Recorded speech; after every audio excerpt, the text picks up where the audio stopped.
Hello, everybody. Welcome to day 3 of the Paganini 5 Challenge. My name is Lynn Kuo, and I'm the founder of Violin with Dr. Lynn, and I'm also assistant concertmaster of the National Ballet of Canada Orchestra. We are on day 3 of this challenge, and on day 1, we were covering intonation, and on day 2, we were covering shifting inside of arpeggios and scales. We are going to be building on day 1 and day 2. Today we are building speed and accuracy. And as we build up speed and accuracy, we're going to build up more confidence. Did you find better intonation? Did you find more ease in your shifting from day 2? Did you find anything that helped you in terms of the double stop opportunities? What did you experience in day 1 and day 2? Let me know, let everyone know so that we can motivate each other. I'd be very curious to see if your 5% is really happening every single day, because that's the goal of this Paganini 5 challenge, to make it our goal to improve 5% each day, hopefully, and at least by the end of the challenge after 5 days of working together. So this challenge is not just for people who can play Paganini Caprices just like that. It's not for professional violinists. It's for everybody, whether you're just starting out or you've already played a whole bunch of Paganini Caprices and showpieces. It never hurts to review good violin technique, and that's what this whole challenge is about. We're going to review basics so that we can tackle anything from Row, Row Your Boat all the way to 24th Caprice by Paganini. So we are going to dig into how we build up speed. So building up speed is going to be done through drills that focus on groups of notes.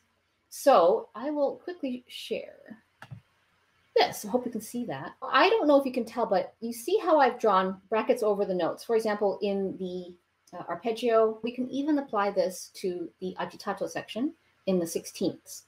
So what I do is I also look for, these are not DSOs, but let's call them grouping opportunities. GOs, let's call them GOs. So what I'm trying to do is, an easy way to find grouping opportunities is to group by string. So you can start with grouping by string. For example, there's one grouping opportunity here, but there's also a grouping opportunity here. That's one grouping opportunity. And then there's another shift. You can group in many different ways. Once you take your groupings, you bracket them. That's what I've done there. I don't know if you can see it very clearly, but I take a pen, or pencil actually, an Apple pen in this case, and I group what I want to group together. Let's say I want to group to the A, and then another grouping to that A. So I've grouped the first octave, the second octave. So then I start to practice just one grouping. Okay, so we're going to practice just that. So once you learn this really slowly with your good intonation from day 1 and double stop opportunities, then you've built a good foundation.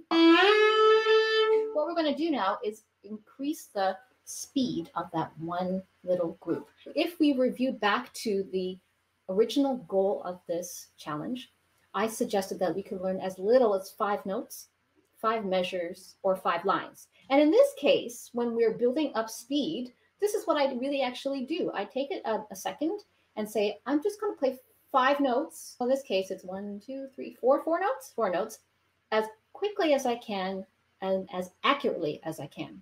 So that answers the question of how you build fluency as well as accuracy. I'm going to aim for 4 notes with extreme accuracy, and as well as intonation. Accuracy includes intonation, but I'm going to try to build this, I'm going to practice this for speed. So as fast as I can. And there I'm practicing speed just on those 4 notes. 1, 2, 3, 4. Okay, so that's how I'm going to build speed, one chunk at a time. I call these chunks. So then, let's say I want to take the next bracket, the next grouping opportunity, the next GO. Now I'm going to build this speed as well. So now I've built my speed and fluency. And you notice that I'm applying yesterday's topic of using the ulnar bone. I'm using the arm to carry my hand See how fluid it is? This is how we're going to build speed. So 1, looking for grouping opportunities. Okay, where can I think in groups? Some people call them groups. Some people call them chunks. If you're a Nathan Cole fan, he calls them sprints. Okay, so you can call them whatever you like. We are all looking at the same thing and we use different terminology. So all great teachers will want to help you in the same way. We might have a different way of expressing it. So as long as you're building in groups, and also you're thinking about the fluency by just using a bigger motion, a bigger muscle. Oh, sorry, bigger bone. So that's 2 things, okay? So thinking with larger movements and thinking about groupings. The next thing that I like to think about, let's say this tip number 3 for building up speed. This one I have to remind myself a lot of, and that is finger pressure. What finger pressure am I using? And if I start to get nervous, I tend to tighten up. I think this is my tendency, and I don't think I'm alone. I think many of us, when we get a little bit nervous, we start to tighten up. I try to remind myself to reduce some of that finger tension. So here is a finger pressure of 1. All the way down is, let's say, 5.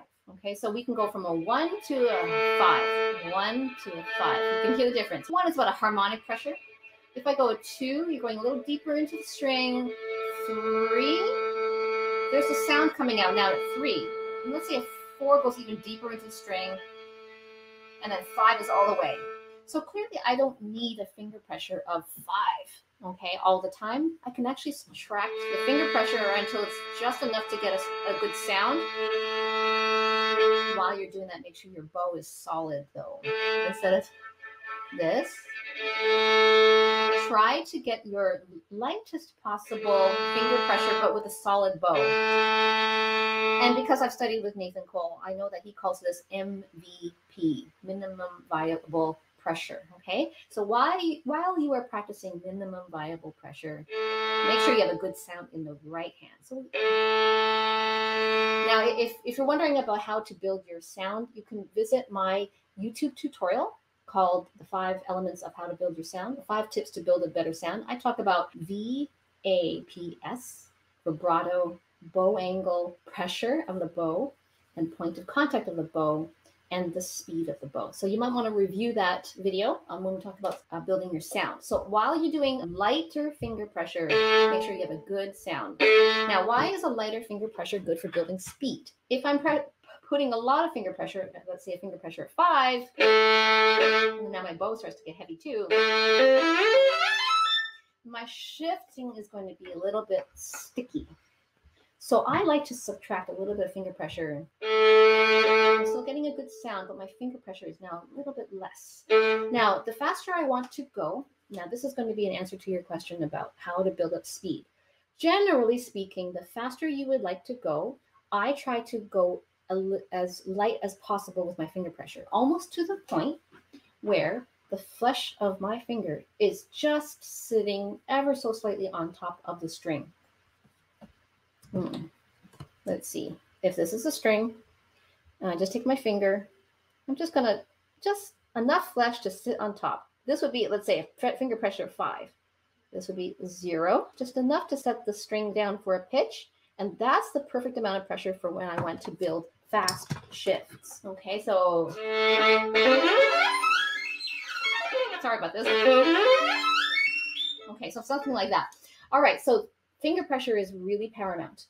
How much or how little finger pressure you are doing. Okay, let's pause a second. Are DSOs always fifths, fourths, or octaves, or any interval? This is an excellent question. Okay, I'll take a side note on this question. Okay, this is where you start. Fourths, fifths, and octaves are definitely perfect intervals that you can start off with to build your double stop opportunities. However, I would say yes as a start. Then from there, it depends on what you want to do. If you wanted to build a chord, this is a 6th, and this is a 3rd. Okay, so these are double stops, aren't they? And that's a double stop opportunity. Or even in the Paganini Caprice No. 5. So all of these are really double stop opportunities. Perfect fifth, minor sixth, and a major sixth. Okay, so you can absolutely go into different intervals, and then you start to actually dive into tuning the sixths and tuning thirds. Okay, that's when you start to get into Tartini tones. So if you are concerned about learning about Tartini tones, I will be coming out with my violin ninja courses, and I will be having a whole module on intonation. Can you give a tip how to shift back from the highest arpeggio? Okay, so this is a scale question. All right, so yes, we will dive into this. This is part of the topic today about building speed. So if we're coming up from here, I go from 4 and I go down another 4. If we remember from day one, the hand frame, we were looking to build all 4 of these notes in one hand frame. So from here, then we're going to apply what we learned in day 2 about the on the bone, helping to carry the hand down. Pardon me for the intonation. So I'm really thinking about the arm carrying this down. So if I think as a shortcut, it's almost like on a typewriter. You know how you move the typewriter and it carries all the keys? You're literally carrying this frame down the fingerboard. So this is an answer to the how to shift down from here. If you can see, I'm actually carrying this down. Here, I'll stop the share so we can actually see myself better. Okay, there. Here. So I literally just moved my arm bone down. Okay, so that's one way we're going to just simplify the shifting down process. I'm going to add that to today's topic of building speed. We're taking groupings. So the groupings are, so from here there's an A, so a G, F, E, D, there's my first grouping opportunity. So I practice that to make sure that's fluid, and I've built in some speed. That's one chunk, one sprint. Now, how am I going to get from this chunk to here? Well, first of all, let's see if we can get this. Now we're going to build the shift down. Okay, so it's getting there. Okay, so what I'm thinking about are the outlines of every single grouping. 4 notes, 3 notes, 4 notes, 3 notes, maybe even 2 notes. And then I just look at the first notes of each grouping, okay? So we have note groupings. We've got the carrying the arm bone down. That's going to help with speed. We've got finger pressure. Now, the fourth one is to find the first notes of each group and just aim for the first notes of each group. So you're aiming for what I call trust the outline technique. Okay, so here's a G. That's your first outline, the first note of your first group. This is the next outline. The first note of the next grouping is G sharp. So for me, the next one is, next one. There we go. Now the key is, if let's say you're only doing a 1 octave scale, make sure that all 4 of your notes are already in good hand frame. So this is what we want to avoid. If you can possibly avoid this, you see how my first finger is kind of flailing out a little bit? Okay, I want to train my hand to be all in position. So all it takes is a peeling. And then same thing here, all these 3 notes are down. Now we can go.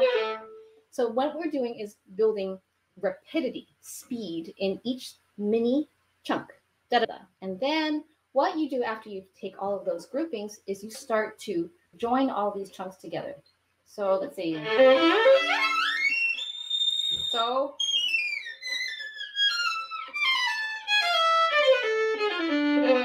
okay, so I start practicing in that way. Then what you can do after you've taken your groupings, you're practicing the first note of each grouping, then I would challenge you to start staggering the start notes. So you can move your start note 1 down or even 2 notes down. So let's say you want to practice, you're starting on the F. Okay, and then let's just continue this this kind of rhythm. So what you're doing is you're moving one note, and one note. You can challenge yourself to create all sorts of drills. Once you start on the second note, then you can start on the third note to see what happens. What you're doing is you're challenging yourself to manage the shifts. You're trying to train your shifts to be just as fluid. Okay, so now what you're doing is you're taking the chunks that you've built and now practicing the bridge between the chunks. So it gets more challenging. After you start practicing a few of these chunk bridges, then you're going to start to build some fluency. Okay, then I start to bring two chunks together, like 8 notes all together. I will practice that. Or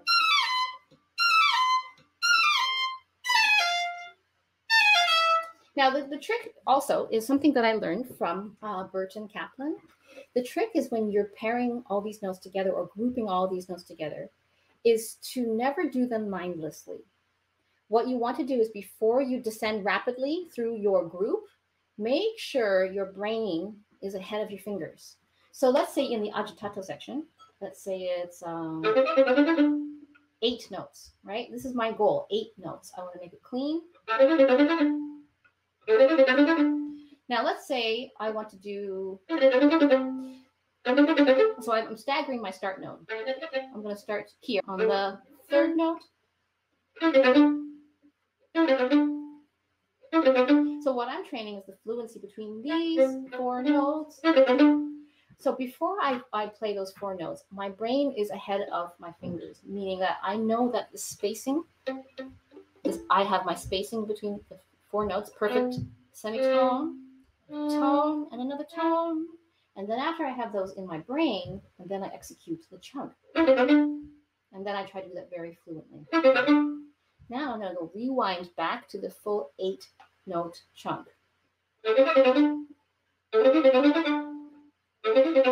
Okay, so what I'm trying to do, once I isolate chunks, right, little mini chunks, then I go back and zoom out and I integrate the chunks. And that's something I learned from Burton Kaplan, and many teachers will teach this.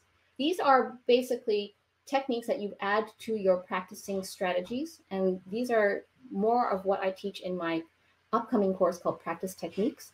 And that will be coming out soon online. The fingering down the scale from G sharp to F natural to E is for me the trickiest part. Agreed. Do you not finger the E and let the harmonic sound through sympathetic resonation? That's an excellent question. I know that the edition that I have has that E. So there it goes. Oh, it has an open E, right? Yeah, that is definitely possible. I tried that fingering and I don't do that fingering because sometimes I'm afraid that I might actually play the open E and it will sound obviously like an open E. So I would say choose your fingering so that suits you. If that fingering doesn't work for you, then I do 3, 2, 1, 4.